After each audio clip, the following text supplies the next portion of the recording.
75-1번 정정 제안입니다. 사례제인드북 241페이지. 갑은 A 및 B로 구성되는 셀프 플라즈마 챔버의 오염 방지 장치. 무슨 발명 나오면 발명의 내용에 대해서는 보실 필요 없고 물건 발명인지 방법 발명인지 제조 방법 발명인지만 구분하실 수 있으시면 됩니다. 이거 물건 발명이네요. 물건 발명에 관한 특허 발명이 특허권자다. 갑은 을이 자신의 특허 발명을 허락 없이 실시하고 있는 사실을 알게 돼서 을을 상대로 15년 9월 9일 서울중앙지방법원에 침해금 청구 소송을 제기하였다. 심판사건은 심판원 특허법원 대법원으로 가고 민사소송 사건은 1심 법원 특허법원 대법원 이렇게 갑니다. 서울중앙지방법원이 1심 법원이에요. 1심 법원에 침해금지 청구 소송을 제기했다. 2016년 6월 3일 서울중앙지방법원을 가 1심 법원에 의뢰인이 침해라는 취지로 판결했으며 의뢰인은 해당 판결에 대해 불복하고자 2016년 7월 8일 특허법원에 항소했다. 2심 같다는 겁니다. 한편 을은 갑을 상대로 2015년 12월 2일 갑 특허발명에 대해 무효심판 청구했는데 날짜가 보시면은 침해금 청구 소송 제기 후에요. 갑은 위 심판 조처에서 2016년 2월 11일 특허발명 A, B, C로 구성되는 셀프 플라즈마 챔버의 오염 방지 장치로 정정한 내용의 정지 청구를 했고 여기 A, B, C 동그라미 실무용 스타일로 나오면 청구항에 대해서 구성만 분석하실 수 있으면 됩니다. 실무용 스타일로 나오면은 청구항을 구성 1, 구성 2 이렇게 하거나 A, B 이렇게 하거나 하지 않고 아예 발명 내용을 줄 수도 있는데요. 그때 구성만 추출하실 수 있으면 돼요. 우리 수업 시간에 배웠지만 구성 1, 구성 2 및 구성 3 포함하는 또는 이루어지는 맨 마지막 발명 와 같은 포맷이 일반적입니다. 항상 이렇게 쓰는 건 아니지만 이게 일반적인 포맷이고요. 여기서 앞쪽에 있는 구성들이 구성이에요. 그리고 밋이라는 게 유기적결합 관계라고 했었죠. 플러스 포함하는 이루어지는 이 개방형 폐쇄형인데 개방형 폐쇄형은 조선 퍼센트 문제 나오는 게 아니면은 구분할 필요 없습니다. 한국에서는 맨 마지막이 발명. 얘는 실무 스타일로 안 하고 알파벳으로 써서 너무 쉽죠.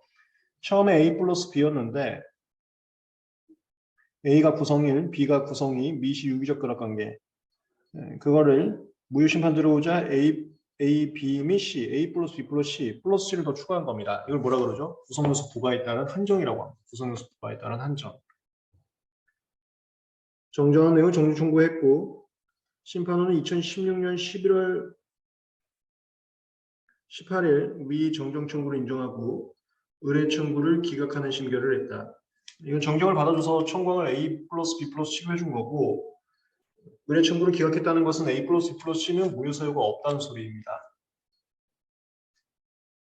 하지만 을이 심결 취소송을 구하는 소송을 제기함에 따라 심판 사건은 심판 특허법원 대법원 가는 거고 침해소송 사건은 1심 법원 특허법원 대법원 가는 거. 이것도 이제 특허법원 간 겁니다. 갑의 정정 청구를 인정한 심결은 확정되지 않았다. 확정되지 않았다 동그라미. 이게 정정이 언제 확정되는지 1차 시험이건 2차 시험이건 항상 시험 문제 나오는 겁니다. 정정이 언제 확정되는지.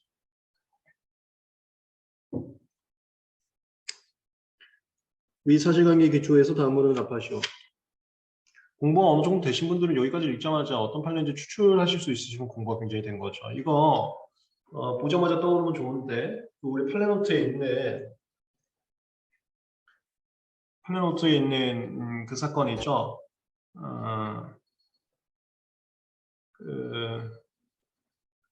다른 절차 대법원 단계에서 정정이 확정됐을 때 그 정정을 고려하지 않는다라는 케이스로서 처음에 전원합의체로 나온 게 무효심판 상고심 계속 중 정정이 확정되면 무효심판 상고심에서는 정정 내용을 고려하지 않는다. 그러니까 재심사유에 준한 위법이 있다고 볼 수 없고 정정정 명스스로 심리한다.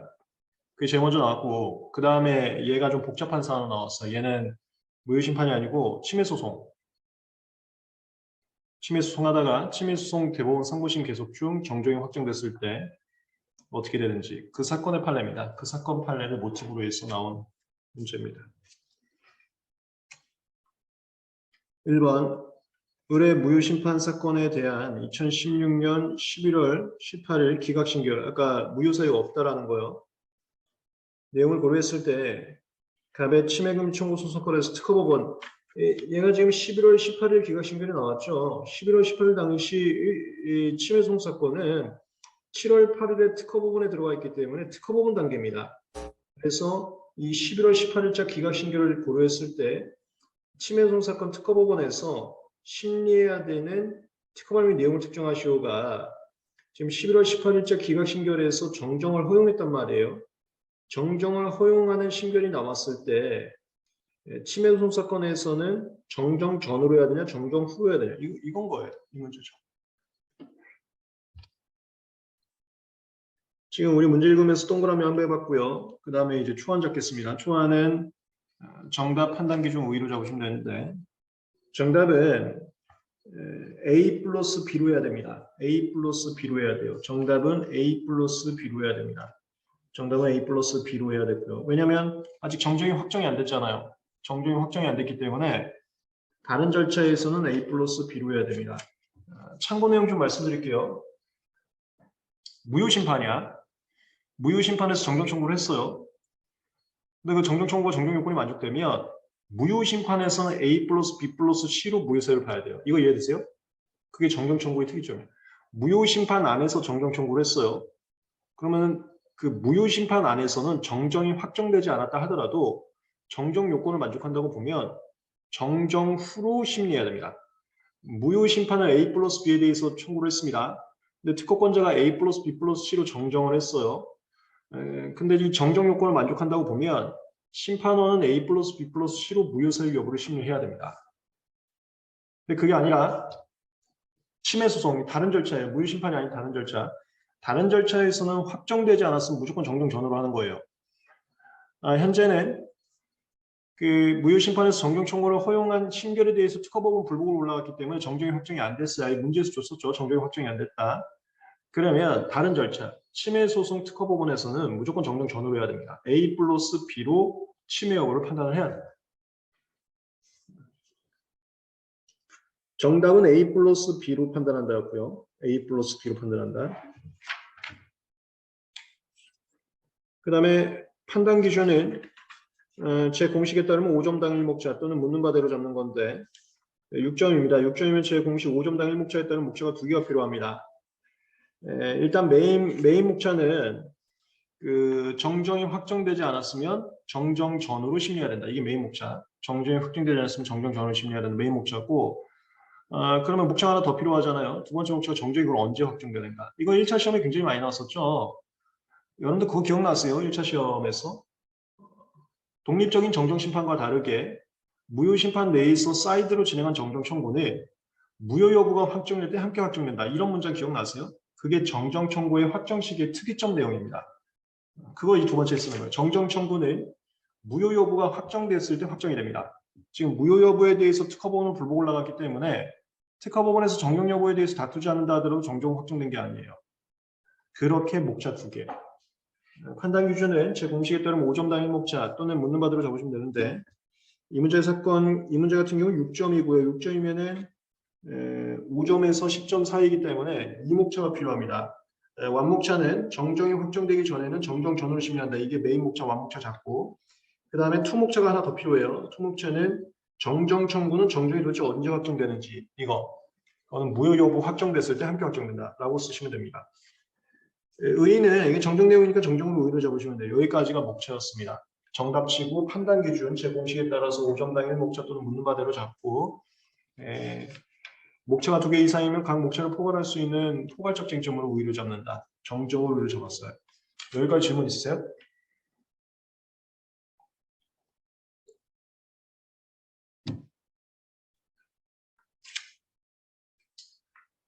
뭐야, DD 혹시 제가 뭐라 그래서 나가버렸나요? DD 여기 계세요? DD? DD 제가 뭐라 그래서 나가버렸나요?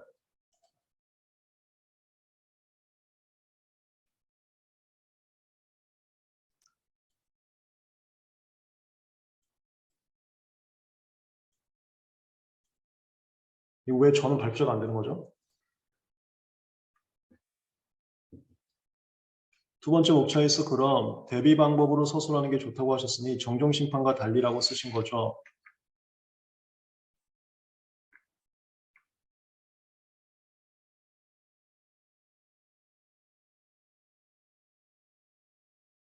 네, 맞아요. 맞아요. 아, 검토 항목, 그러네요. 검토 항목, 그거 맞아요. 그 얘기예요. 그거 1차 시험에는 되게 많이 출제되는 지문입니다. 독립적인 정정심판과 달리 특허 무효 심판 절차에서 사이드적으로 진행되는 정정 청구는 정정 청구 여부에 대해서 다툼이 없다 할지라도 무효 여부가 확정되었을 때 함께 확정됩니다. 그게 정정 청구의 특징이에요. 그게 무슨 소리냐면 정정 심판을 제기를 해요. 정정 여부에 대해서 다툼이 없어요. 그럼 곧바로 확정이란 말이야. 근데 무효 심판에서 정정 청구를 해요. 정정 청구에 대해서 다툼이 없어도 무효 여부에 대해서 다툼이 있으면 다툼이 없는 이 정정 청구가 따로 독립해서 확정되지는 않습니다. 무효 여부가 확정될 때 함께 확정돼요. 이 소리예요. 다른 절차인지 여부에 따라 다르게 심리되는 거 몰랐어요. 무효 심판 내에서 정정 청구를 했으면 정정 요건 만족 여부를 봐서 정정 요건 만족이 된다고 하면 정정 후로 심리하는 겁니다. 근데 그게 아니고 다른 절차, 뭐 권리범용 심판이나 침해소송이나 어쨌든 그 정정하고 다른 절차, 정정을 한 그 절차하고 다른 절차, 이 다른 절차에선 정정이 확정돼야지 정정 후로 하는 거예요. 정정이 확정돼야지.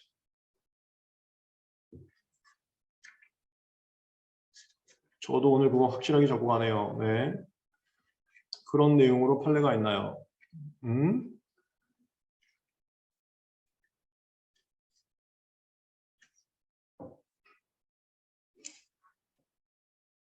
이거는 뭐 명시적인 뭐 판례 문구도 있긴 있죠. 우리 판례 노트에 아마 있을 거예요. 아마 이 판례에서도 있을 수 있을 거고요. 실무의 태도 아니에요. 판례 태도라고 쓰세요. 정정은 정정이 확정돼야 정정의 효과가 나오는 겁니다. 정정은 정정이 확정돼야 효과가 나오는 거예요. 예를 들어서 어떤 심판하고 있어요. 정정이 확정됩니다. 그럼 바뀐 걸로 심판 계속해야 돼. 특허법원 하고 있어요. 정정이 확정돼요. 바뀐 걸로 해야 돼. 이거 기억나세요? 우리 1차 때부터 했던 거? 근데 대법원에서 정정이 확정돼요. 이건 요번에 나온 판례예요. 변론 종결 후에 정정이 확정된 것은 상고심에서 고려하지 않는다. 1화. 이거 기억나세요? 1차 때부터 한 거? 뭔가를 하고 있어요. 심판이건 1심이건 뭐 무효심판이건 권리범 심판이건 정정심판 각종 심판 또는 침해소송 1심 뭔가를 하고 있습니다. 근데 다른 절차에서 정정이 확정되고 그럼 정정 후로 갑자기 해야 돼. 특허법원에서 뭔가를 하고 있어요. 다른 데서 정정이 확정되고 특허법원도 정정 후로 해야 돼. 이거 기억나세요?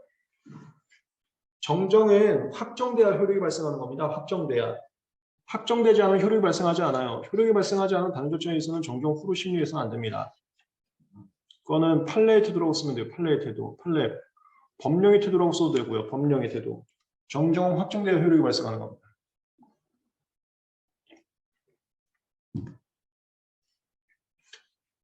답안지 보겠습니다. 1번 문제유지. 문제유지는 제 공식에 따르면 정답 주면서 법령의 태도, 판례의 태도, 실무의 태도 살핀다. 정정 청구 확정 전 다른 절차에서는 정정 전후를 심리하는 판례의 태도를 살핀다.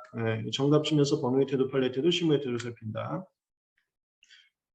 의의는 정정으로 잡았어요. 정정은 특허를 명세로 수정하는 절차고 이는 권리법에서 다툼의 소지가 있거나 다툼의 소지가 있다는 게 좀 명료하게 쓰지 않았거나 오타가 있을 때 수정하는 거고요. 특허가 무효될 염려가 있을 때 보통은 이거 많이 하죠. 무효세 극복을 위해서 정정 많이 하죠. 이를 해소할 수 있도록 도입이 되었다. 그 다음에 6점이기 때문에 제 공식에 따라서 목차가 2개가 필요했습니다. 그래서 3번 정정 확정 여부에 따른 심리 대상 4번 그럼 정정이 언제 확정되는데 이렇게 목차 2개 잡았어요. 제 공식대로 목차 잡는 거 연습 많이 해보세요. 모든 기출문제도 제 공식에 따라 정리를 하다 보면은 답안이 정확하게 맞춰집니다. 양이. 6점이었기 때문에 5점당 1목차 공식에 따라서 목차가 2개가 필요했고 2개 목차를 이렇게 잡았습니다. 가번 판례의 태도. 법원은 사실 계속 중 정정이 확정된 경우는 이게 무슨 소리예요? 이게 무슨 소리야?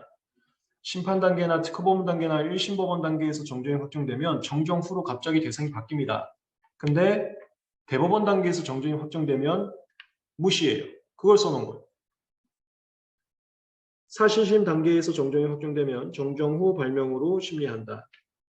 그러니까 A 플러스 B로 침해 소송을 하고 있었어도 침해 소송 계속 중에 사실심 계속 중에 갑자기 정정이 A, B, C로 확정이 돼. 그러면 그때부터 A, B, C로 침해인지 여부를 판단해야 된다는 소리예요. 검토. 사실법원은 변론 종결 시 상태를 기준으로 판단하며 변론 종결 전에 정정이 확정된 때에는 특허법에 따라서 정정 후로 처음부터 특허 등록되는 것을 보기 때문에 이걸 정정이 수고표라고 하죠. 그 소송을 A, B로 걸었어도 소송 계속 중에 A, B, C로 정정이 되면 그 법률상 얘는 소송 당시부터 A, B, C였던 게 됩니다. 왜냐면 정정이 수고표가 있잖아요.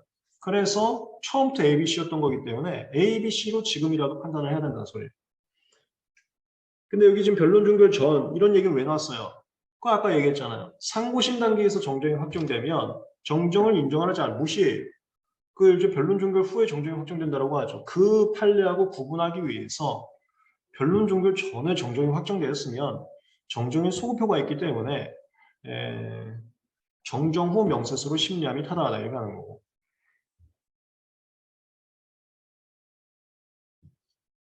(4번) 정정의 확정 시기는 가번, 판례태도, 법원은 정정 청구의 경우는 무효 여부가 확정될 때 함께 확정되는 것으로 본다. 검토. 정정 청구는 독자적인 심판이 아니고 무효 심판 절차 내에서의 사이 절차이기 때문에 메인 절차인 무효 여부 확정됐을 때 함께 확정된다고 봄이 타당하다. 5번 구체적 판단 및 결론. 심결 초성 제기로 무효 심판 신결이 확정되지 않은 상태다. 아까 문제에서 줬어요. 정정이 확정되지 않았다. 따라서 침해송 사건에서의 특허법원은 A 플러스 B 플러스 C로 할 게 아니고 A 플러스 B로 침해 여부를 판단해야 됩니다. A 플러스 B로 제3자 발명이 문헌범위에 속하는지 균형범위에 속하는지 간접범위에 속하는지 이거를 판단을 해야 돼. 질문 있어요?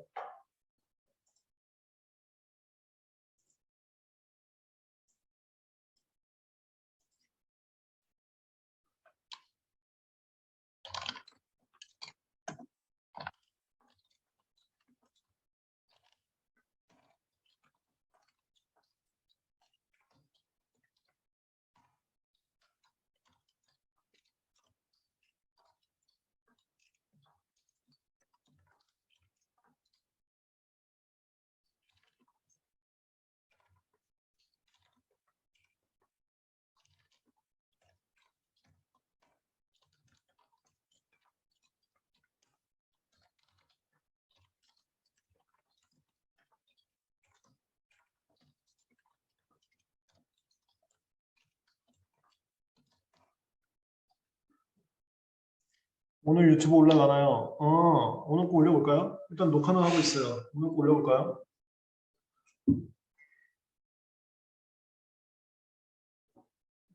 이게 어제 제가 녹화 뜬 걸 보니까 지금 여러분들이 보시는 이 화면 그대로는 올라가더라고요. 이 화면 그대로.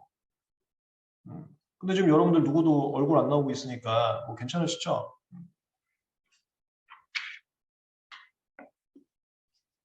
질문 없으시죠? 네, 그럼 2번 갑니다. 위 사실관계에 더해서 침해음청 소송 사건에서 특허법원은 의뢰행위가 침해라는 취지로 2017년 4월 28일 또 판결을 했고, 그러니까 1심하고 똑같이 2심에서도 침해를 본 거죠. 의뢰인 2017년 5월 22일 상소했다. 이거 날짜 동그라미.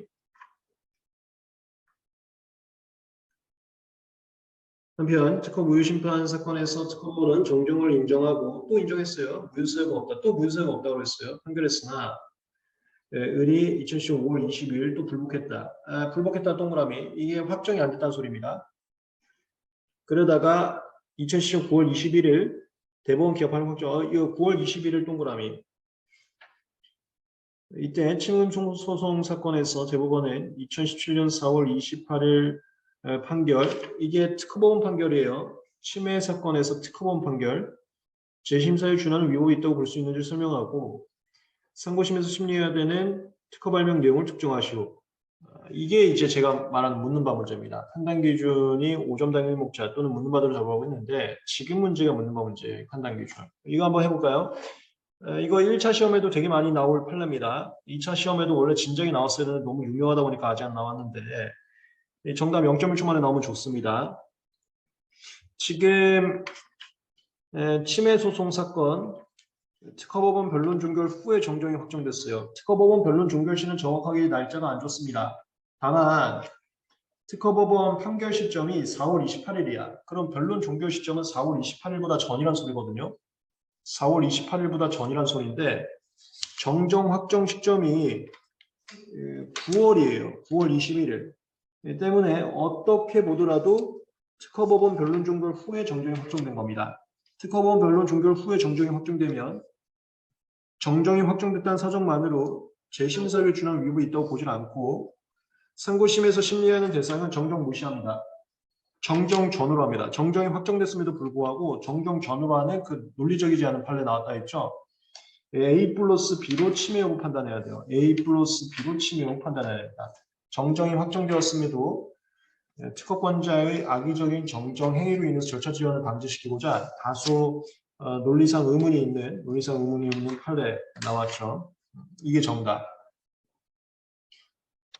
동그라미 한 번만 다시 불러줄 수 있나요? 동그라미.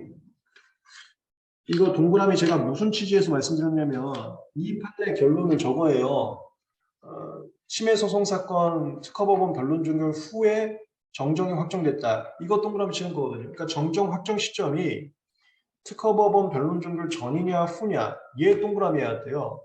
그래서 그 날짜 위주로 동그라미 하면 되거든요. 아까 제가 동그라미 여러 개 얘기했는데 좀 더 심플하게 보자면 동그라미가 9월 21일 확정 시점 동그라미하고 그 다음에 여기 지금 변론 종결 일자가 안 써 있었는데 변론 종결 일자는 판결 선고보다 무조건 앞입니다. 그러니까 4월 28일 판결 선고 일자 하나 동그라미하고 그렇게만 동그라미면 돼요. 그 두 개의 동그라미만으로 정정이 변론 종결 후에 확정됐는지 변론 종결 전에 확정됐는지 판단만 하시면 됩니다. 아니야 틀린 게 아니고 아까는 제가 날짜 몇 개 더 말씀드렸어요. 날짜 몇 개 더 말씀드렸는데 심플하게는 이렇게 두 개만 잡아도 된다는 소리입니다. 안 틀렸어요. 아까 제가 얘기 좀 더 했어요. 그래 그 썸님이 정확하게 보시고 계세요. 특허법원 변론 종결 전에 정정이 확정됐냐 특허법원 변론 종결 후에 정정이 확정됐냐 이게 정답 찾는데 제일 중요한 사실관계거든요. 그 제일 중요한 사실관계를 동그라미 쳐놓은 겁니다. 나중에 답안지 구체적 판단하고 정답 잡을 때 필요한 거니까. 그 동그라미 안 치면 정답 잡을 때 또 문제 처음부터 다시 읽어야 되거든요. 그러면은 시간 확 까먹습니다. 정답 찾고 판단 기준 제 공식에 따르면 5점당 1목자 또는 묻는 바대로 잡는 건데 이건 묻는 바 문제입니다. 재심사에 준하는 위법이 있는지 한 목자, 그다음에 상고심 심리 대상 한 목자 이렇게 잡으면 되고요. 의의는 아까 정정의 의의로 퉁쳐도 되는데 여기서 제가 재심의 의의를 그 세부적으로 다시 썼어요. 재심에 대해서 의의를 세부적으로 다시 썼는데 이거 사실 이거 전부 다 정정에 대한 얘기여서 정정의 의의로 퉁쳐도 됩니다. 답안지 한번 보겠습니다. 242페이지 2번 설문 2에 대해서 1번 문제의 요지 정답 치면서 법령의 태도, 판례의 태도, 실무의 태도를 살핀다. 사심 변론 종결 후 정정이 확정됐을 때 이게 핵심 키워드죠. 사심 변론 종결 후 정정이 확정되었을 때 뭐예요? 맞습니다. 오늘 그랬어요. 감사합니다. 그래요. 질문 있으시면 채팅창에 남겨주세요. 1번 재심사에 준하는 위법이 없다고 보는 판례의 태도와 2번 정정 전으로 심리하는 판례의 태도. 딱 정답 치면서 법령의 태도, 판례의 태도, 실무의 태도를 살핀다. 여기는 판단 기준 묻는 바 문제였기 때문에 2번 재심사에 준하는 위법이 있는지 그리고 3번 상고심 심리 대상 이렇게 나눠놨습니다. 그 다음에 2번 재심사에 준하는 위법이 있는지도 이거 목차가 정해져 있어요. 이거 판결문 그 판시상 순서대로입니다. 판시상 순서대로 해서 목차만 잡아놓은 거예요. 그 판결문에도 재심 의의 쓰시고요. 그 다음에 450조 1항 8호의 의미 쓰고 그 다음에 답은 정정이 확정됐을 때 이렇게 가고 있습니다. 판결문의 내용 그대로를 목차만 뽑아놓은 거니까 뭐 이대로 그냥 갖다 붙이셔도 됩니다. 재심은 확정된 종부 판결에 중대한 하자가 있는 경우 악법도 법이라고 자꾸 바꾸면 오히려 사회 혼란이 초래됩니다. 그래서 악법도 법이라고 해서 지키는 게 덜 혼란스러울 수 있는데 이것은 지키는 게 오히려 더 혼란이 될 때는 바꾸자 이런 취지죠. 확정된 종고 판결은 존중해 줄 필요가 있는 게 맞는데 이걸 존중하는 게 더 혼란이 있을 정도로 중대한 하자가 있을 때는 극히 예외적으로 안정성을 후퇴시킨다는 게 그거예요. 확정이 됐으면 존중을 해줘야 그대로 사회가 또 유지가 됩니다. 근데 이걸 또 바꿔. 또 바꾸면은 야, 이거 못 믿겠다 이거. 이런 걸 안정성이 후퇴된다라고 하는.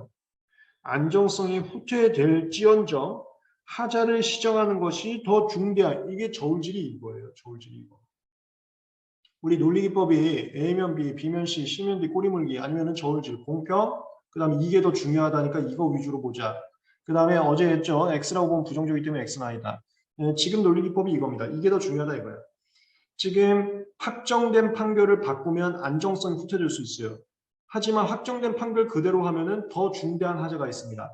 확정된 판결 그대로 유지시키면은 안정성이 후퇴될 수 있지만 그 유지시키면 더 문제가 있기 때문에 이 문제가 큰 게 더 중요한 가치관이기 때문에 얘를 고려해서 바꾸겠다 이런 논리였어요.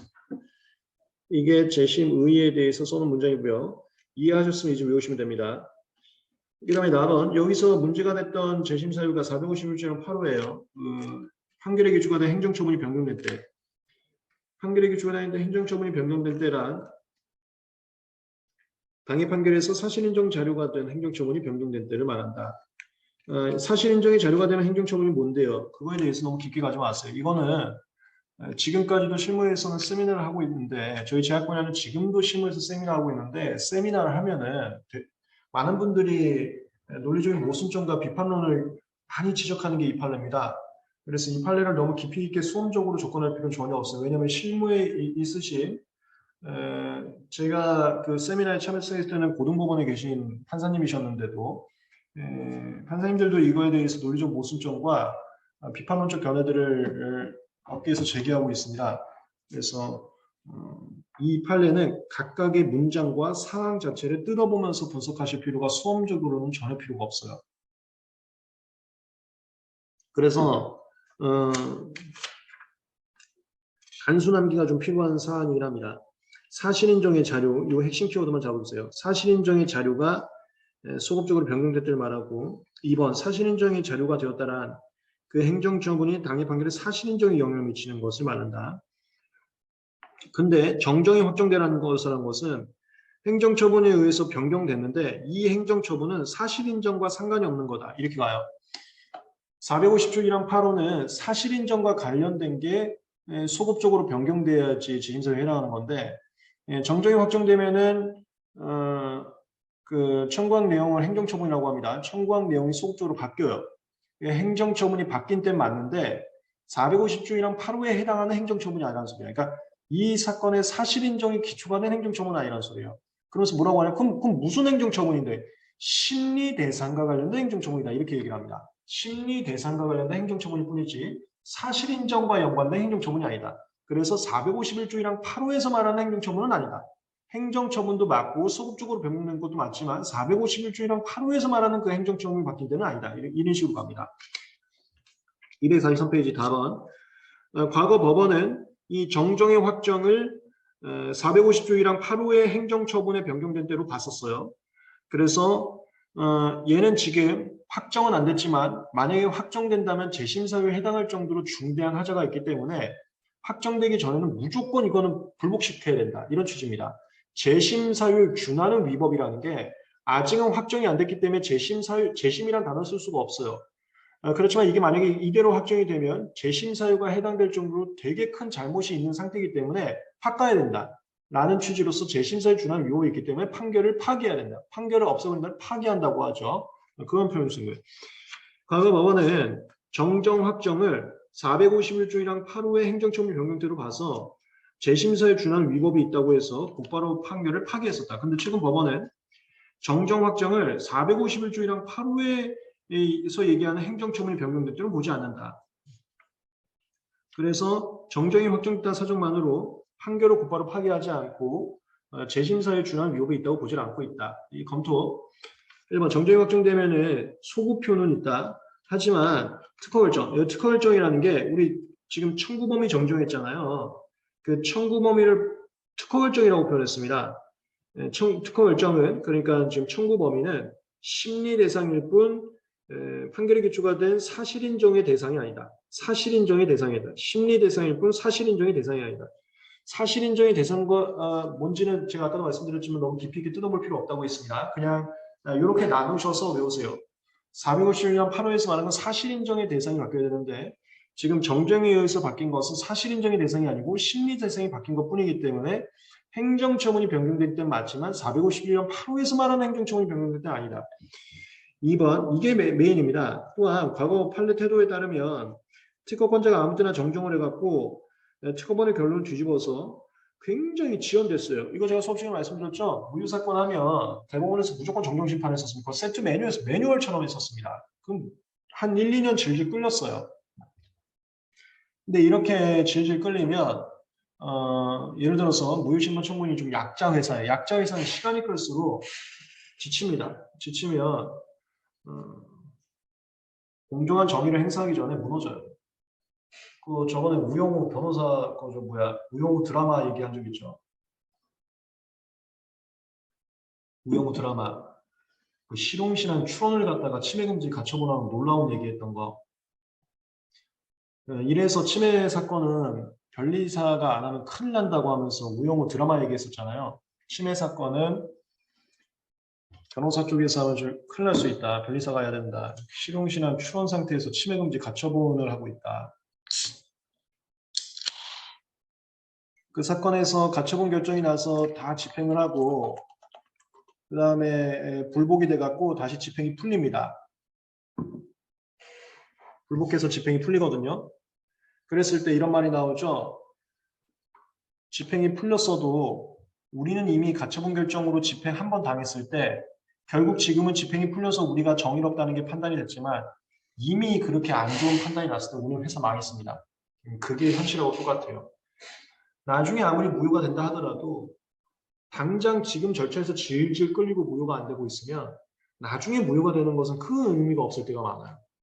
그거를 특허권자가 파워가 있으면 악용합니다. 돈과 파워가 있으면 악용해요.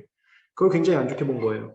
과거 판례대로에 따르면 특허권자가 돈과 파워가 있을 때 절차를 질질 끌어서 상대방이 약자이면은 그 사람이 나중에 무효가 돼서 이긴다 하더라도 그 사람에게 공정하지 않은 결론들이 많이 나왔었다. 이는 분쟁의 종적 해결을 지연시키는 결과를 초래해서 제3자에게 불이익을 가중시키기 때문에 최신 판례의 태도처럼 너무 늦게 정정한 것은 고려하지 않음이 타당하다. 이게 메인 내용이었습니다. 4번 구체적 판단의 결론. 이 날짜가 많이 나오는데 아까 동그라미 했던 날짜입니다. 정정을 인정하는 무효심판의 심결이 2017년 9월 22일 확정되었고 이게 대법원에서 기각 판결돼서 확정되었고 여기서 이제 정정이 확정됐어요. A 플러스 E 플러스 C로 정정이 확정됐습니다. 이는 4월 28일 판결 이후이기 때문에 지금 문제에서는 변론 종결 시점을 안 줬습니다. 근데 변론 종결은 무조건 판결 전이에요. 지금 판결 선고 시점만 줬는데 4월 28일 판결 선고 시점이기 때문에 변론 종결은 무조건 4월 28일 전일 겁니다. 그러면 9월 21일 정정이 확정된 것은 변론 종결 후라는 소리예요. 현재 이 사안에서는 변론 종결 후에 정정이 확정되었기 때문에 대법원에서는 정정이 확정됐다는 사유만으로 재심사에 준할 위법이 있다고 보아서는 안 된다. 이렇게 된 거죠. 여기까지가 재심.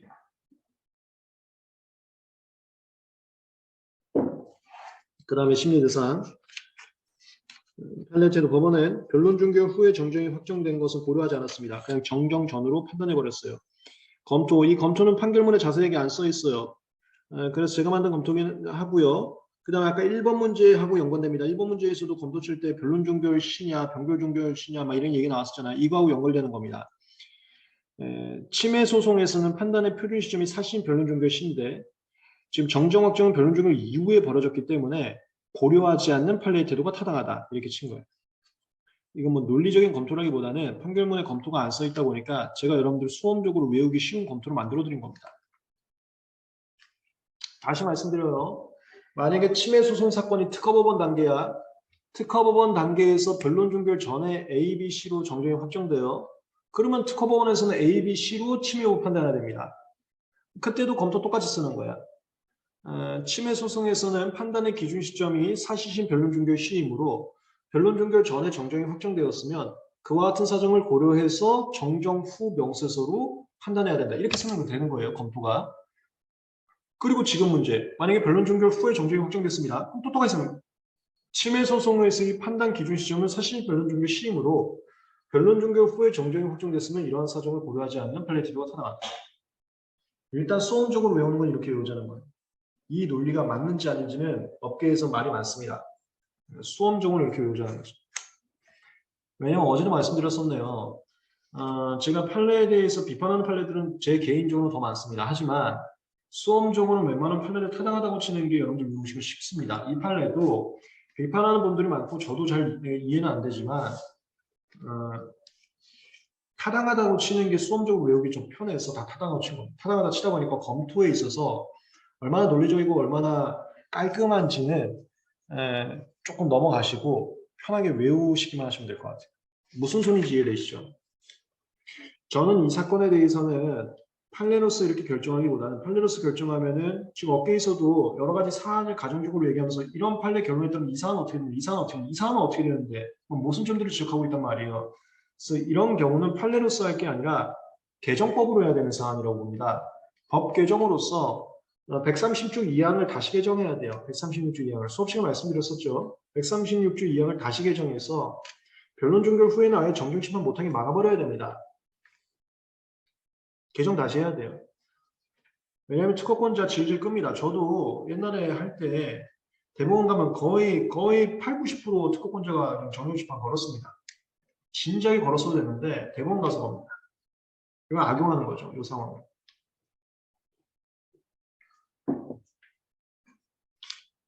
결론, 쌍고심에서는 A 플러스 B로 해야 됩니다. 정정이 확정됐어도 A 플러스 B로 해야 됩니다. 오늘 문제 출제 가능성 제일 높은 S급인데 안 나왔죠. 업계에서 이슈가 많고 출제 가능성 높은 S급이 선택 발명 판례하고 이거 정정 확정 요 판례인데 둘 다 2차 기출 문제에 안 나오고 있습니다. 너무 유명한 판례여서 그런지 2차 기출 문제에서 안 나오고 있어요. 근데 1차에서는 항상 나올 겁니다. 1차에서는 자주 나올 거고 2차에서는 안 나오고 있습니다. 질문 있으세요?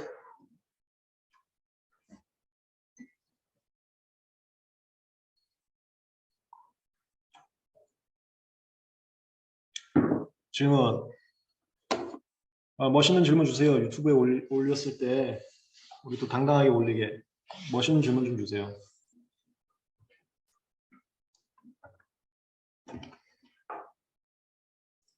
그렇지. 질문 버퍼링이 좀 있는 것 같네요. 질문 생각하고 계세요.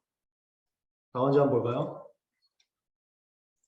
이거 답안지 유튜브 올려도 돼요? 이거 답안지 유튜브 올라도 돼요? 어차피 누가 쓴지 모르니까.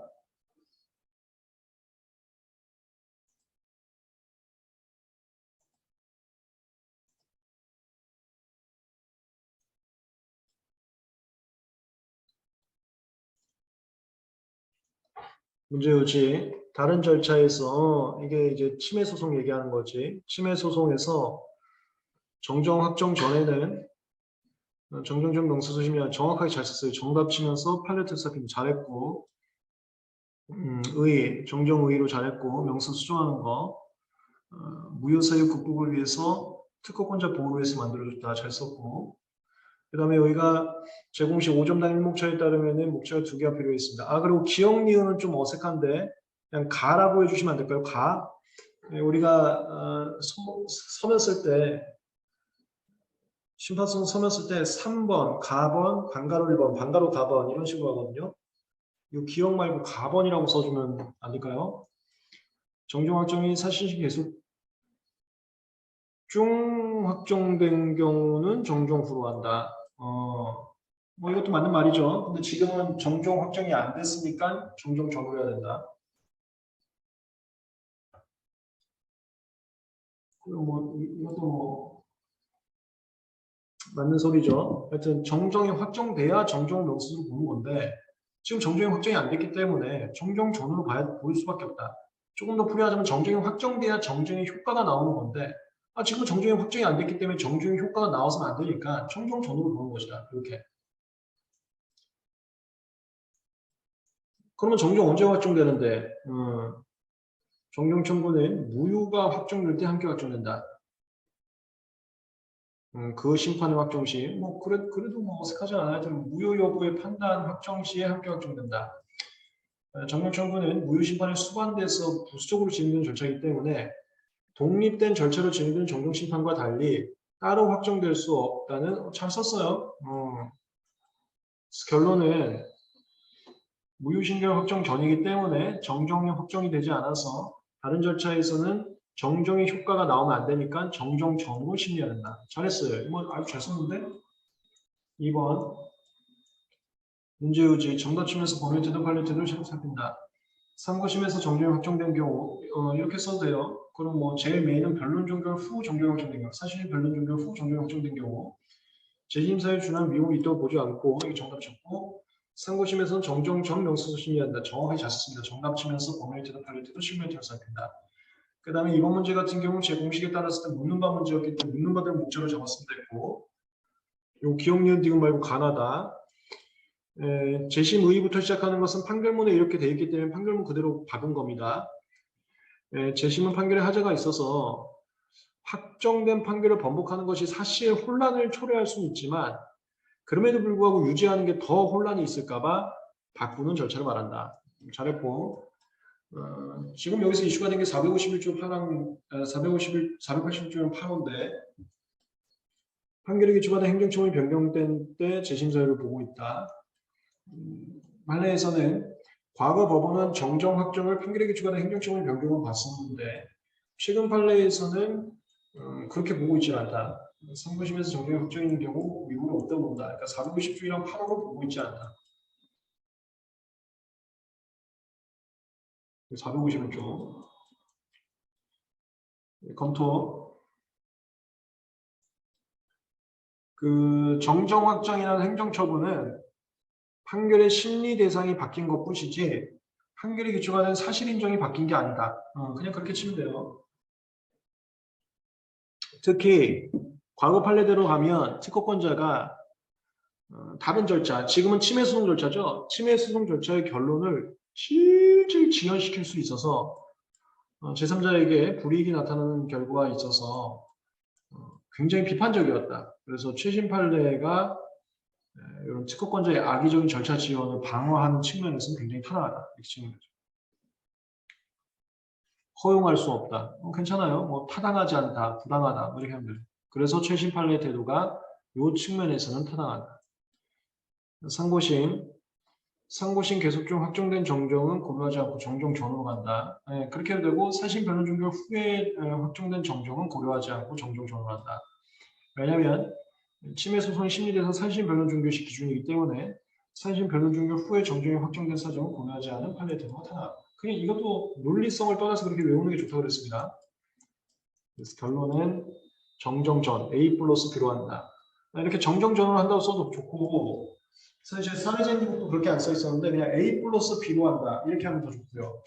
왜냐하면 구체적 판단 결론은 문제에서 줬던 내용을 갖다 집어넣은 걸 구체적 판단이라고 합니다. 문제에서 A, B하고 A, B, C를 줬으니까 그거로 갖다 놓으면 또 더 좋습니다. 그냥 A, B로 한다. 이렇게 하면 또 좋아요. A, B로 한다. A, B로 한다. 아니네. 나 사례집에 A, B로 한다고 썼는데 이런 걸 구체적 판단이라고 하거든요. 문제에서 준 사실관계를 집어넣는 것을 구체적 판단이라고 합니다.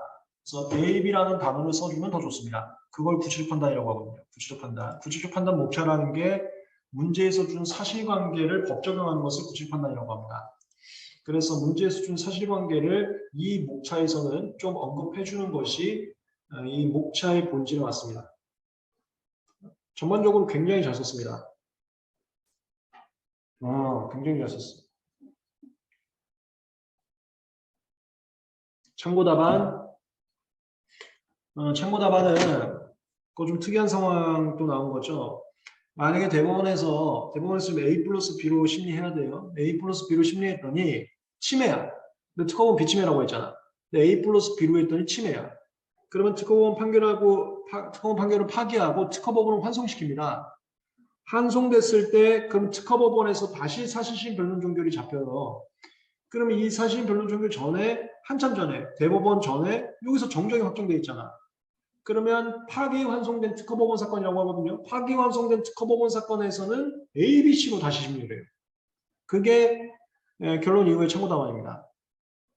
만약에 대법원에서는 A, B로 심리한다가 끝난 건데 지금 정답이 A, B로 심리했을 때 특허본 판결이 잘못됐어. 특허본 좀 침해라고 했는데 이거 지금 비침해가 맞아. 대법원 갔을 때는 A, B로 했을 때 비침해가 맞아.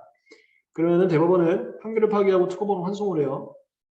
특허법원 내려가면 또 A, B로 해야 되냐 A, B, C로 해야 되냐 이건데 특허법원이 내려가면 사실변종 교시가 저 뒤에 잡힙니다.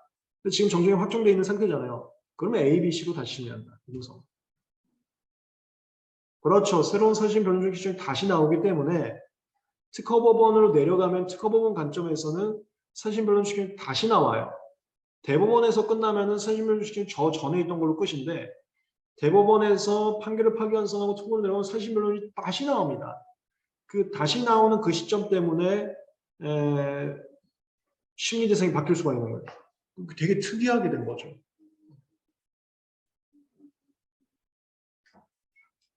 그 얘기였습니다. 그래요. 그 다음에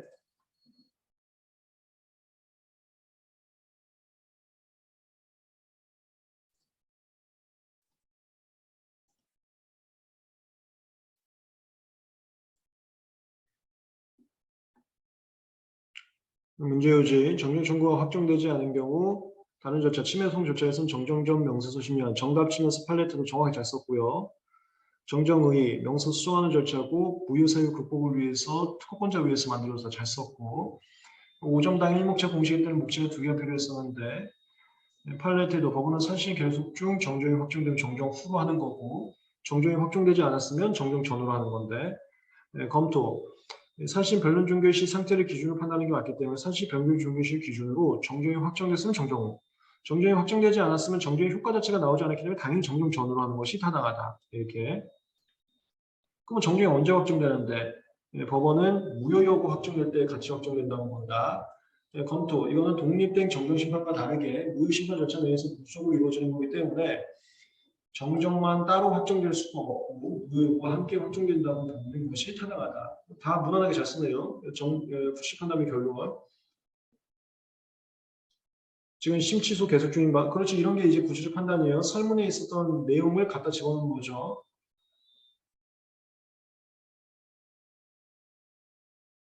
정정 청구 확정이 안 됐고요. 맞죠? 따라서 침해 소송 특허법원에서는 A 플러스 B로 그렇지 이런 걸 구조적 판단이라고 하는 거 A 플러스 B 언급하는 거 잘했어요. 정확히 잘했습니다. 세월 문제 유지 사실 변론 종결 후 확정된 경우는 재심사가 없다고 정정 전후는 팔레트를 잡힌다. 정확하게 잘 썼어요. 정답 치면서 번호태도 팔레트도 식물태도 잡힌다. 여기 묻는 바 문제였기 때문에 재심사유 위법 있는지 그 다음에 상부심 심리 대상에 잡으시면 되고요. 그다음 재심사유 위법 있는지에서의 이 목차는 판결문에 써 있는 순서 그대로입니다. 재심이라는 것은 확정된 판결에 중대한 하자가 있을 때 예외적으로 번복하는 것을 말하고 451조이랑 8호는 판결에 기초가 행정처분이 변경될 때를 말하는데 좀 더 구체적으로는 사실인정의 기초가 된 행정처분이 변경될 때를 말한다.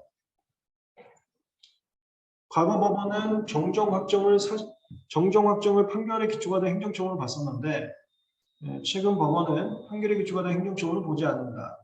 검토. 정정 확정은 정정 확정을 청구유가 바뀐 행정처분은 심리 대상이 바뀐 거지 판결의 기준은 사실 인정이 바뀐 게 아니기 때문에 450조이랑 8호에 행정처분이 바뀐 대로 볼 수 없다. 그러니까 행정처분이 바뀐 건 맞지만 청구 범위가 바뀐 것은 청구 범위 바뀌었다는 걸 특허일정이라고 표현해요. 판례에서는 청구 범위가 바뀐 것은 심리 대상이 바뀐 거지 사실 인정이 바뀐 게 아니기 때문에 판결의 기초하는 행정처분이 변경되도록 볼 수가 없다. 무엇보다 과거 판례 때를 따르면 특허권자에 의해서 악의적으로 절차 지연이 발생할 수 있어 행정이 부당했다. 그래서 최근 판례 때도 전반적으로 정확히 잘 썼네요. 그렇지 이런 날짜 쓰는 걸 구체적 판단이라고 하는 겁니다. 이 날짜 쓰고 A 플러스 B 쓰고 이런 거를 구체적 판단이라고 해요. 정확하게 잘 썼습니다. 구체적 판단은 이런 날짜 써주는 거예요. 설문에서 줬던 날짜. 그러니까 문제 읽기 할 때 동그라미 쳐놔야 돼. 안 그러면은 이거 구체적 판단 쓸 때 문제 또 읽어요. 처음부터 끝까지. 그러니까 문제 읽을 당시에 동그라미를 쳐놔야 됩니다. 근데 요거는 2차를 많이 해봐야 돼요. 2차를 많이 해봐야 돼요.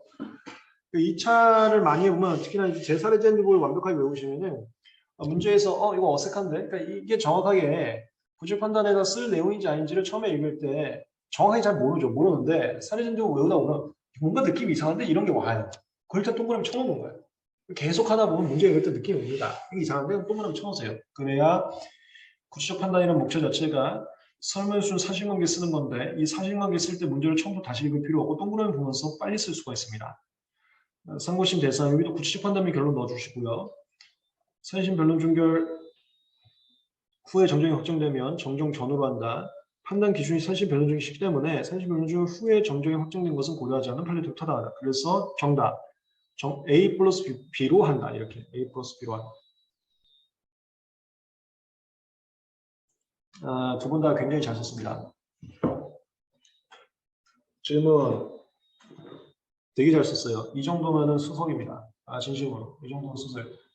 지금 목차에서 I락도 갖췄고요. 문제의의 판단 기준, 구체적 판단 및 결론으로 가는 목차의 흐름도 갖췄고, 그 다음에 내용도 정확하게 잘 이해하고 있고 캐치하고 있고, 이 끝만 되면 반드시 수석이에요. 모든 문제 이 정도만 쓰면 반드시 수석입니다. 근데 생각보다 이 흐름대로 쓰는 친구들이 많이 없어요. 특히 I락 기준표를 맞추는 친구들이 되게 많이 없습니다. 문제의의 판단 기준 구체적인 결론의 이 목차 흐름조차도 맞추는 친구들이 별로 없어요. 그래서 이렇게만 쓰시면 반드시 여러분들 합격입니다. 근데 문제는 우리 사례제인적으로 외우지 않고 또 똑같은 문제를 쓰라고 했을 때 여러분들도 이렇게 쓸 수 있냐는 거예요. 이렇게 쓰셔야 됩니다. 쓸 수 있죠? 오늘 거 유튜브에 올려주세요. 알았어요. 제가 변덕이 없는 한 올려드릴게요. 질문.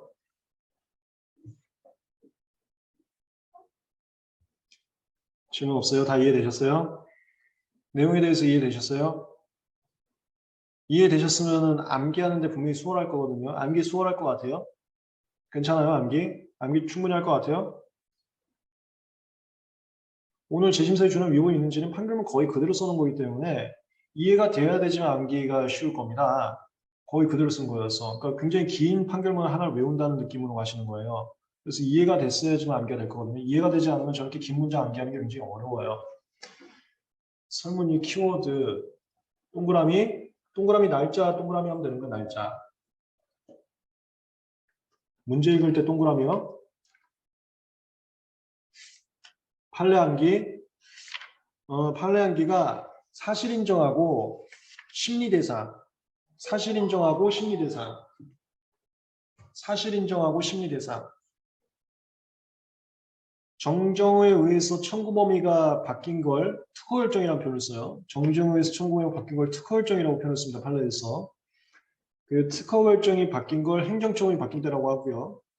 근데 이 특허 결정이 바뀐 걸 사실 인정의 대상이 바뀌었다고 보지 않고 심의 대상이 바뀌었다고 해서 451조랑 8호의 재심서에 준한 위법이 있다고 보지는 않았습니다. 사실 인정과 심의 대상 이 키워드야. 사실 인정과 심의 대상. 사실 인정과 심의 대상.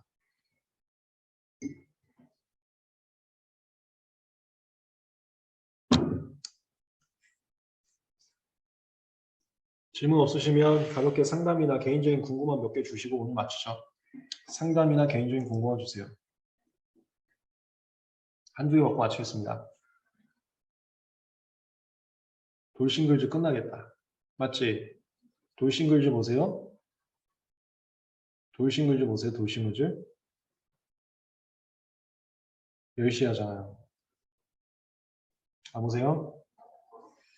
잘했어요. 보지 마세요. 상담이나 개인적인 궁금한 있으실까요?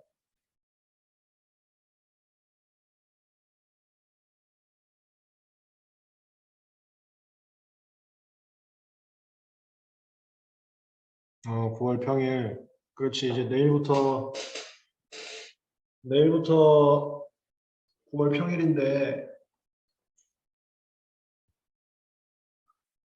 내일은 일단 질의응답으로 똑같이 하고 기존처럼 9월 6일부터는 우리 2차 기본 강의 개강합니다. 윌비스에서 개강해요. 2차 기본 강의 윌비스에서 개강하는데 그럼 그 기본 강의 순서에 따라 진행을 할 거예요. 기본 강의 순서에 따라.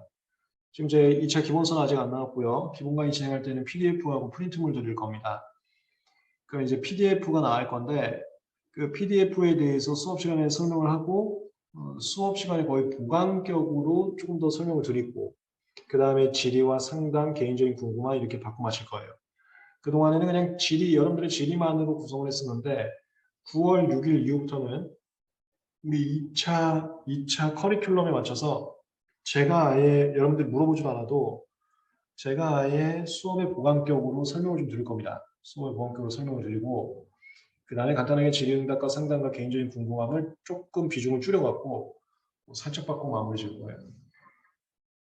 9월 6일부터 2차 강의 계획에 따라서 진행할 겁니다. 1차 분들도 들어오셔도 되는데 어쨌건 진도표는 2차 강의 진도표에 맞춰서 진행을 할 거예요. 1차 분들도 그 진도에 따라서 한번 복습하신다라는 생각으로 들어오시면 어차피 1차 때 배웠던 내용은 똑같습니다. 당연히 강의하신 걸로 스터디할까요? 그러네. 근데 바로 업로드 안 되는데 우리 밸런스 스쿨이 이틀 안에 업로드 원칙입니다. 강의하고 이틀 안에 업로드 원칙인데 강의 업로드는 어렵죠. 왜냐면 제가 모든 수업이 6시 반에서 8시 반에 있으니까 강의 업로드는 안 될 건데 근데 어차피 내용 다 아시잖아요. 내용 다 아시니까 잘 따라오세요. 이제 내용 다 아시잖아요. 맞죠? 네, 잘 아시니까 복습 경험에서 이거 스터디는 목적이 무슨 새로운 내용을 전달받고 이런 거보다는 1차생분들이나 2차생분들이랑 똑같은데 내가 그래도 알았던 내용 다시 한번 들어서 완벽하게 암기가 목적입니다. 물론 여기서 몰랐던 내용 새롭게 제가 설명드리는 게 좋지만 알았던 내용 또 들어갖고 완벽하게 외워서 특히나 2차분들은 목표가 12월까지 이거 아예 문장 그대로 외우는 겁니다. 12월까지 2차생이 문장 그대로 외우는 거예요. 이걸 문장 그대로 외우기 위해서 제가 보충 설명이나 이런 거 해드릴 거니까 올 토대로 암기로 가시면 돼요. 암기. 1차분들도 지금 날씨가 싸늘해졌기 때문에 슬슬 이제 또 암기 하셔야 됩니다. 1차분들도 이거 질의응답 들어오시면은 질의응답에서 했던 내용을 바로 외워버리세요.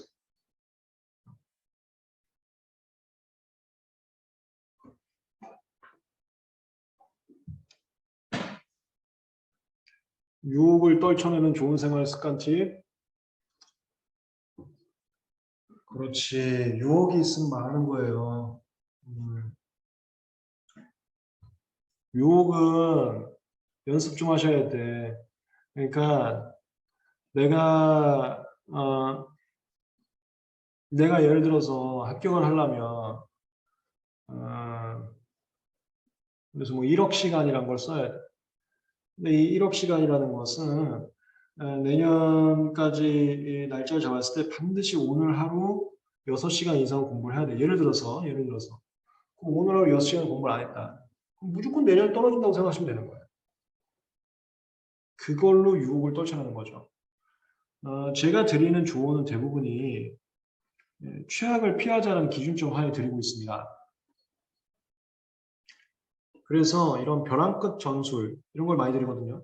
최악이 불합격이잖아요. 불합격을 피해야 될 거 아니에요. 불합격을 피하기 위해서 무슨 생각을 하시냐면 합격을 위해서는 뭐가 필요한지 몰라. 뭐가 필요한지 모르는데 내가 스스로 그냥 설정을 하는 거예요. 유혹을 떨치기 위해서 내가 그냥 설정을 해버리는 거야. 무조건 합격을 위해서는 하루에 6시간 이상 공부해야 돼. 이걸 또 막 13시간 이렇게 잡지 마세요. 현실적으로 달성이 어려운 것을 기준점을 잡고 그걸 못하면 오늘 당장 그걸 못했으니까 내년 떨어진다. 어떻게 살아? 못 살지. 약간 낮은 레벨을 잡는 거예요. 약간 낮은. 내가 독서실을 11시간씩 있다. 그럼 5시간, 6시간을 레벨 잡는 거예요. 5시간, 6시간은 반드시 해야 내년에 합격한다 이렇게 하는 거죠. 오늘 해야 내년에 합격한다 이렇게 기준점을 잡는 거예요.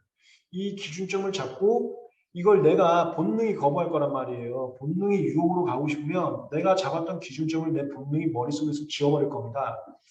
그러면 지워졌다 하더라도 기억이 날 수 있게 내 책에다 전부 다 그 말을 써놓는 거야. 어떻게 하냐면 오늘 사회자님 96페이지를 봤어. 96페이지에도 하루에 5시간 이상 공부하지 않으면 내일 반드시 떨어진다. 이걸 써놓는 거야. 오늘은 120페이지 보는 날이야. 120페이지에도 위에다 조그맣게 그거 써놓은 거야. 오늘 몇 시간 공부하지 않으면 내 떨어진다. 여러분 제 책 지금 다 갖다 버렸는데 보여주고 싶으면 되게 보여주고 싶은데요. 제가 노트 스타일이라고 그랬잖아. 어제도 말씀드렸는데 유기화학을 이만한 두께로 2권인가 3권 있다고 그랬었죠. 거기가 그 문제풀이하고 공부 내용만 써놓지 않았습니다. 막 이런 말씀 했단 말이에요. 오늘 놀면 내일 떨어진다. 이런 걸 여기저기 써놓는 거예요. 머릿속에서 까먹거든. 왜냐면 본능이 그런 걸 까먹게 해주거든. 그리고 유혹으로 가거든. 다 써놔야지. 다 써놔서 나만의 법칙을 엄격하게 만들어 놓는 겁니다. 진짜로 그 매일매일이 가져오는 위대함이 생각보다 큰 것 같더라고요. 매일매일이 가져오는 위대함이 생각보다 큽니다. 오늘 하루 5시간 공부했을 때 오늘 하루 논 친구하고 내일 비교하면 아무 차이가 없죠. 근데 오늘 하루 5시간, 내일도 5시간, 내일 모레도 5시간 이렇게 해서 1년을 그렇게 매일매일 5시간 치운 친구와 1년 중에서 중간중간 계속 쉰 친구는 1년 후에는 차이가 좀 있습니다. 이거를 제가 수업 시간에 이걸 얘기했죠. 각도. 각도가 1도 차야. 1도 차가 있을 때는 초반부에는 마주치고 있어요. 근데 이게 계속 가다 보면은 후반부에는 이격거리가 어마어마합니다. 따라올 수 없을 정도로. 얘를 삼성 파도광고 천재가 만든 문구 있다 했었죠. 조그만 차이가 명품을 만든다. 조그만 차이가 명품을 만든다는 게 그 조그만 차이가 있었을 당시가 명품과 저가품을 구분짓는 게 아닙니다. 그런 조그만 차이로 시간이 확 흐르다 보니까 엄청난 시간 후에는 이격적 거리가 생겨버린 거예요. 그걸 함축적으로 표현한 표현이어서 저는 정말 이거 천재가 만들었다고 생각했거든요. 조그만 차이가 명품을 만든다. 하루 6시간이라는 이 강박관념이 합격과 불합격에 큰 차이를 만들 수가 있습니다. 나중에 변리사들도 마찬가지고요. 제가 지금 이렇게 여러분들하고 하루 1시간씩이잖아요. 하루 1시간씩을 매일 하고 있는데 이게 오늘 했을 때와 내일 했을 때 수험생분들의 반응이 있어서 별 차이가 없을 수 있죠. 예를 들어서 여러분도 지금도 오늘 100명 안 만들어줬잖아. 제가 지금 매일 1시간씩 한 게 한 달이 됐는데 아직도 100명 안 만들어줬잖아. 근데 이게 1년이 되고 2년이 되면은 엄청난 임팩트가 나올 겁니다. 하루 1시간씩 제가 이렇게 여러분들하고 만나는 게. 감명도 깊고 100명 만들어줘야죠. 100명 만들어줘야지. 왜 안 만들어 왔어요, 오늘은? 여러분 어제 만들어주신다 했잖아요. 오늘 왜 카톡방에서 호응 안 해줬어요? 야, 가자. 이거 왜 안 해줬어요? 카톡방에서 내일을 해주실 거예요? 우리 카톡방만 합해도 2,000명이 넘는다 했잖아요. 야, 가자. 오늘 아무도 안 하던데. 야, 가자. 이거 한번 해주세요. 네, 어쨌건 보세요. 제가 보여드릴게요. 근데 제가 보여드리기 전에 여러분들이 먼저 합격해야지. 제가 매일 1시간 투자하는 거예요. 매일 1시간.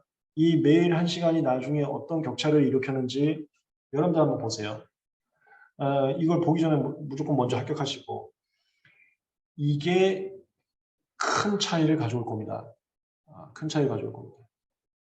공부도 마찬가지예요. 하루 6시간씩 안 하면 무조건 떨어진다. 반대로 하루 6시간이 누적되면 무조건 합격한다.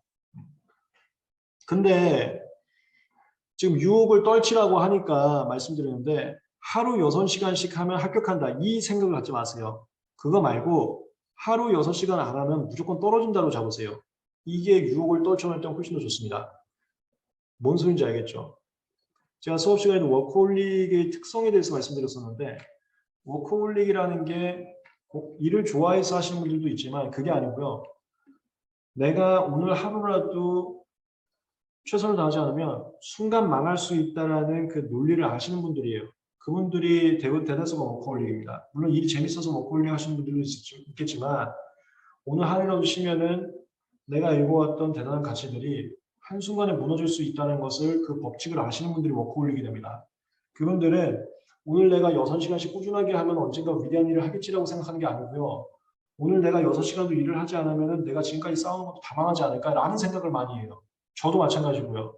저도 지금까지 11년 차 동안 별로 주말에 쉰 적이 없습니다. 11년 차 동안 별로 주말에 쉰 적이 없는데 저도 만약에 주말에 어느 날 갑자기 그냥 할 일이 없게 돼서 요즘에 제가 주말 강의 없잖아요. 쉬잖아요. 그냥 뭔가 불안합니다. 그냥 뭔가 불안해요. 혹시라도 지금까지 쌓았던 게 한순간에 무너지지 않을까라는 불안감이 온다고. 그러면 바로 뭔가를 하는 일을 찾게 되는 거지. 예를 들어서 잔디라도 깎든가 무슨 할 일을 찾게 되는 거예요. 이 마인드를 생각을 해보세요. 6시간씩 하면 합격한다 말고요. 6시간도 안 하면 떨어진다. 그러면 저처럼 살게 될 겁니다. 근데 저처럼 살면은 좋은 게 아니고요. 다만 시험을 위한 삶, 도전을 위한 삶에서는 당분간은 이렇게밖에 살 수가 없습니다.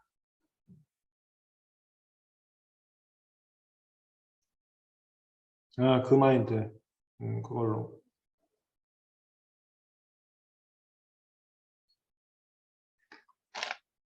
네, 수고하셨습니다. 내일은 질의응답으로 갈게요. 내일 그 공부 열심히 하시고 질문하실 거 많이 가져오세요. 그리고 내일 100명 채워주세요. 100명. 카톡방에서 야 가자 한번 해주세요. 가자. 수고하셨습니다.